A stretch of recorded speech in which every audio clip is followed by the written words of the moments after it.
Hello everyone, आज इस video में हम पढ़ेंगे एनसीईआरटी क्लास 8 का हिस्ट्री का chapter tribals the cruise and the vision of a golden age के क्वेश्चन आंसर।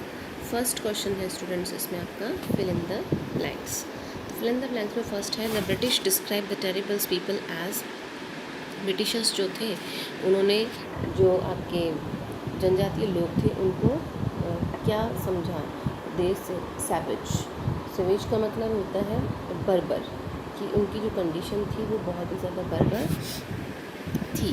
सेकंड है the method of showing seeds in jhum cultivation is known as broadcast. It is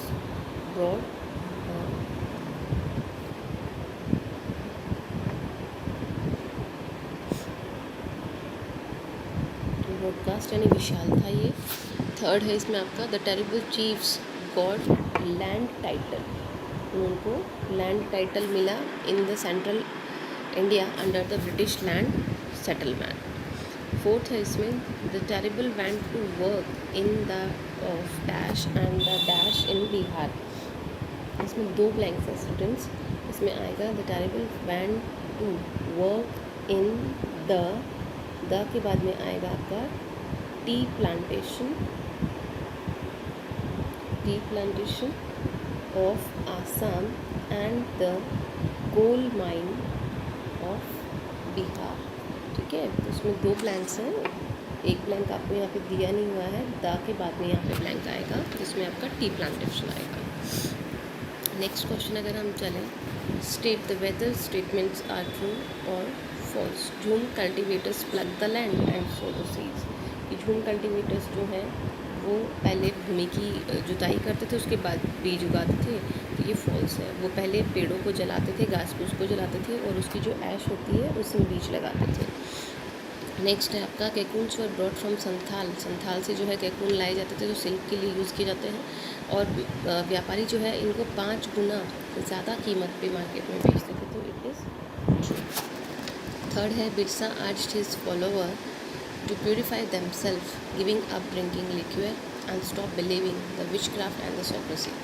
कि बिरसा जो था उसने अपने जो फॉलोवर्स थे, जो उसके अनुयायी थे, उनको कहा कि उनको शराब छोड़ देनी चाहिए और जो अंधविश्वास की बातें होती जैसे भूत प्रेत होता है उसमें उनको बिलीव नहीं करना है। So it is also true. Fourth है इसमें the British wanted to preserve the tribal way of life. जो ब्रिटिशर्स थे वो जो जनजातीय लोग हैं उनके जीवन को सुरक्षित रखना चाहते थे। It is false. Next question है what problem did shifting cultivators face under British rule. कि ब्रिटिश शासन के अंदर जो झूम कृषक थे उनको किन किन समस्याओं का सामना करना पड़ा। तो the life of cultivators was directly connected to the forest. सीधा उनका जो संपर्क है, उनका जीवन जो है हम कहें तो जंगलों से जुड़ा हुआ था। So when the British brought change in the forest law, तो जैसे ही ब्रिटिशर्स ने जंगल के कानून में बदलाव किया तो उनकी जो जीवन है वो बहुत बुरी तरह से प्रभावित हुआ। Britisher extended their control over all the forest. उन्होंने सारे जंगलों पे अपना कंट्रोल घोषित कर दिया और ये भी कहा कि ये जो प्रॉपर्टी है ये राज्य की रहेगी, जनजातियों का इसमें इंटरफेरेंस नहीं रहेगा। सम फॉरेस्ट वर क्लासिफाइड एज रिजर्व फॉरेस्ट। कुछ जंगलों को जो है संरक्षित वन क्षेत्र घोषित कर दिया जहाँ से जो है टिम्बर प्रोड्यूस की जाती थी जिनको कि ब्रिटिशर्स को चाहिए थी। In these forest people were not allowed to move freely and practice jhum cultivations. और इन जंगलों में लोगों का या जनजातियों का घूमना निषेध था और यहाँ पे झूम खेती करना भी पूर्णतः निषेध कर दिया गया था। और इसका परिणाम ये हुआ कि जो झूम कल्टिवेटर्स थे उनको दूसरे क्षेत्रों में जाना पड़ा काम की तलाश में। नेक्स्ट क्वेश्चन अगर हम इसमें देखें तो आपका आता है how did the powers of tribal chiefs change under colonial rule. कि ब्रिटिशर्स के शासन के दौरान जो टेरिबल चीफ्स थे उनका जो पावर्स थी, उनकी जो शक्तियाँ थी वो किस तरह से बदल गई। The tribal chiefs were important people. Terrible chiefs जो थे, मुखिया जो थे, वो महत्वपूर्ण व्यक्ति थे। They enjoy a certain amount of economic power and had the right of administration. इनके पास में कुछ निश्चित पावर ही छोड़ी गई और इनको राइट जो गए और इनको कंट्रोल कर दिया गया उनकी ही क्षेत्रों में। Under the British rule the functions and powers of these tribals किस तरह से इनके अंदर जो बदलाव किए गए वो हम यहाँ नीचे देखेंगे। They were allowed to keep their land titles, इनको लैंड टाइटल्स दे दिए गए ओवर अ क्लस्टर, एक निश्चित क्षेत्र के अंदर उनके ही गांव में, एंड रेंट आउट लैंड्स, और उनके खेतों को किराए पे दे दिया। But they lost much of their administrative power, लेकिन जो उनके एडमिनिस्ट्रेटिव पावर्स थे वो उनसे ले लिए गए और उनके ऊपर ब्रिटिशर्स के जो ऑफिशियल लॉज थे उनको लगाया गया। They had to pay tribute to the Britishers and discipline the tribal groups on behalf of the Britishers, उनको ब्रिटिशर्स का सम्मान करना था और उनके अकॉर्डिंग ही उन्हें रहना था। They lost the authority that had earlier enjoyed amongst their people, उनकी जो अथॉरिटीज़ जो उनके पास में थे, जो राइट्स जो उनके पीपल्स को रिगार्डिंग थे वो उनसे अब ले लिए गए थे। And were unable to fulfil their traditional functions, और जो उनके रीति रिवाज थे या जो भी फंक्शंस थे उनको पूरा करने में अब सक्षम नहीं थे। नेक्स्ट क्वेश्चन है इसमें students, what account for the anger of tribals against the dikus.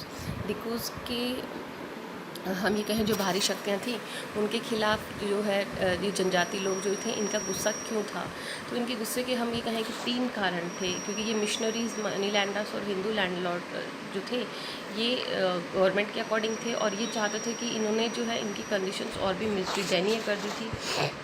और निम्न जो कारण हमें यहाँ दिए गए हैं, इन कारणों की वजह से हम कहें कि ये लोग जो हैं इनके अगेंस्ट थे। Land policies of the British were destroying the traditional land system, कि इनका जो प्राचीन ज़मीन का जो सिस्टम था उसको ब्रिटिशर्स के लॉ ने डिस्ट्रॉय कर दिया था, ख़त्म कर दिया था। हिंदू लैंडलॉर्ड्स और जो मनी लैंडर्स थे, जो जमींदार थे, उन्होंने इनके ज़मीन ले ली थी और जो मिशनरीज़ थे वो इनको क्रिटिसाइज़ करते थे इनकी जो ट्रेडिशनल कल्चर थी उसको लेकर। इस वजह से हम कहें कि जो टेरिबल या जनजातीय जो लोग थे वो इन दिक्कू से, इन भारी शक्तियों से नाराज़ थे। नेक्स्ट क्वेश्चन आपका इसमें आता है, what was Birsa's vision of a golden age, स्वर्णिम अवसर का या स्वर्णिम समय का जो बिरसा का सपना था वो क्या था।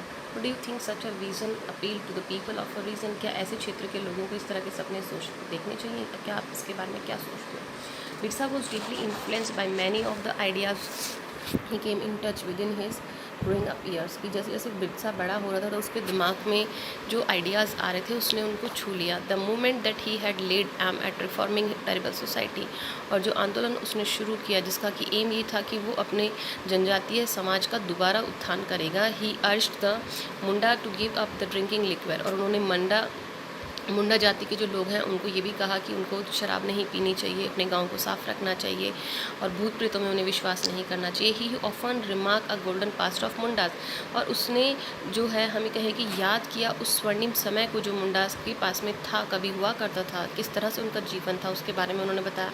When they levied a good life, जब ये अच्छा जीवन जिएंगे, constructed एम्बार्कमेंट्स, tapped natural springs, planted trees and orchards, practices cultivation to earn their living, यानी उनको जो है अपने जीवन को सुदृढ़ बनाना है। they did not kill their brethren and relatives, उनको अपने भाइयों को, अपने परिवार वालों को नहीं मारना है। they lived ऑनेस्टली, उन्हें जो है हमें कहें कि ईमानदारी से रहना होगा। Birsa wanted to restore his glorious past, और जो उनका स्वर्णिम इतिहास रहा है बिरसा उसे दोहराना चाहता था। फिर हम कहें कि such a vision appeal to the people of the region, इस तरह के जो क्षेत्र होते हैं वहाँ के लोगों को अगर ये सपने वो देखते हैं, because they was very much eager to lead a free life, क्योंकि वो लोग स्वतंत्र जीवन जीना चाहते हैं। They had to got fed up the colonial forest law, वो उससे थक चुके थे जो कर्नल का फॉरेस्ट लॉ था उससे, और जो रिस्ट्रिक्शन, जो नियम उनके ऊपर लगाए गए थे, that were impose on them, जो उनके ऊपर वो नियम लगाए गए थे वो उन नियमों से भी हम कहें कि काफ़ी परेशान हो चुके थे। इस वजह से हम कहें कि उन्होंने इस गोल्डन एज का सपना देखा। क्वेश्चन नंबर 6 और 7 एक्टिविटीज़ में दिए हुए हैं, तो ये आपको खुद से करने हैं। Find out your parents, friends and teachers the name of some heroes of our tribal revolt in the 20th century, write the story in your own words, कि आपको ऐसे जो अपने टेरिबल रिवोल्ट्स हुए हैं, जो जनजातीय आंदोलन हुए हैं, उनके जो मुख्य हीरो रहे हैं, जो नेता रहे हैं, उनके नाम लिखने हैं और उनकी स्टोरीज़ को भी आपको लिखनी है। So you have to do it in your own side. फिर है choose any tribal group hiring in India today, आज भी अगर कोई ऐसा जनजातीय ग्रुप जो है भारत में है, फाइंड आउट देयर कस्टम्स, तो उनके रीति रिवाजों को, उनके जीवन के रहने के तरीके को, किस तरह से वो लोग जीते हैं, और पिछले 50 सालों में हम कहें कि उनका जीवन किस तरह से बदला है, उसके बारे में आपको यहाँ पे लिखना है। तो you have to be do this question at your own level. So here we have to be complete explanation of our chapter as well as question answer of this chapter. Now thank you for watching my video.